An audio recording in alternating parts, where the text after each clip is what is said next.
Afternoon sir అందరికి. Sir Revanth sir, CM sir, first time sir. Good afternoon sir. చాలా హ్యాపీగా ఉంది సార్. మా ఊరి ఆడపడుచులు ఇద్దరున్నారు సార్ అక్కడ.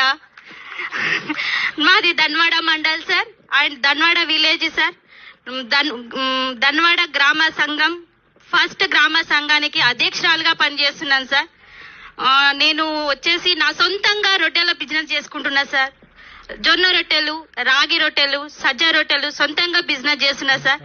నాకు వచ్చే ఆదాయం గవర్నమెంట్ ఇచ్చింది సార్. మహిళా సంఘాల లోన్ నుంచి ఈ రోజు నేను ఒక మంచి స్థాయిలో ఉన్నాను సార్.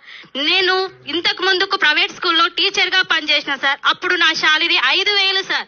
నాకు అప్పుడు నా పిల్లలను పోషించుకోవడానికి లేదు సార్. నా హస్బెండ్ 2011లో చనిపోయింది సార్. అప్పుడు నా పిల్లలు 1 year అండ్ 1.5 year ఉన్నారు సార్ పిల్లలు.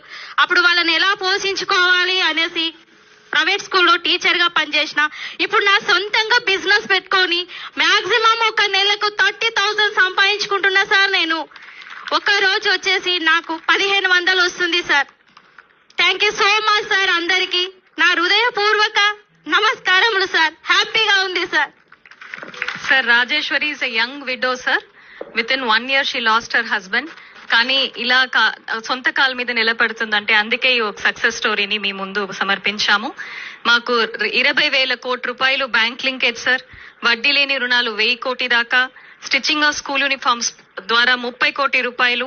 అమ్మ ఆదర్శ పాఠశాల ద్వారా ప్రతి పని మా ద్వారా. లోన్ బీమా 2 లక్షలు ప్రతి కుటుంబానికి. యాక్సిడెంటల్ డెత్ ఇన్సూరెన్స్ ఎవరైనా చనిపోతే వాళ్ళకి 10 లక్షల రూపాయలు.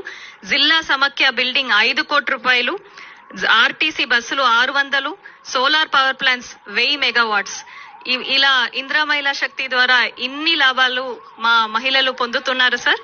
ఇంకా ముందు వెళ్ళి ఇంకా మంచి సక్సెస్ ని మేము సాధిస్తామని చెప్తూ మిమ్మల్ని మాట్లాడగలగా కోరుతున్నాను సార్.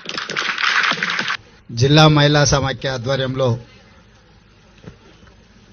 నారాయణపేట జిల్లా సమాఖ్య సభ్యులందరూ కలిసి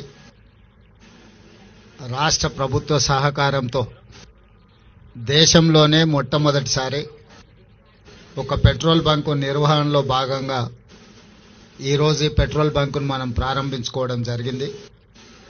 ఈ కార్యక్రమానికి పెద్దలు దామోదర్ రాజనరసింహ గారు, పెద్దలు జూపల్లి కృష్ణారావు గారు, పొంగులేటి శ్రీనివాసరెడ్డి గారు, మా అక్క సీతక్క గారు, పార్లమెంట్ సభ్యులు డికే అర్ణమ్మ గారు, స్థానిక శాసనసభ్యులు పర్ణిక గారు, శ్రీహరి గారు, శంకర్ గారు, వంశీకృష్ణ గారు, చీఫ్ సెక్రటరీ గారు, ఇతర అధికారులందరూ ఈరోజు ఈ కార్యక్రమంలో పాల్గొని ప్రజాపాలనలో ఈ ప్రభుత్వంలో మహిళలకే మొట్టమొదటి ప్రాధాన్యత ఉంటుంది. మహిళా ఆత్మగౌరవంతో బ్రతికినప్పుడే ఆ కుటుంబం గ్రామంలో ఆత్మగౌరవంతో తలెత్తుకొని తిరగగలుగుతుంది అని చెప్పి సంపూర్ణంగా ఈ ప్రభుత్వం విశ్వసిస్తుంది. అందుకే ఈరోజు మహిళల్ని తమ కాళ్ళ మీద తాము నిలబడి 10 మందికి చేయూతను సహాయాన్ని అందించే విధంగా ఈరోజు ప్రభుత్వం ప్రణాళికలు తీసుకుంటుంది.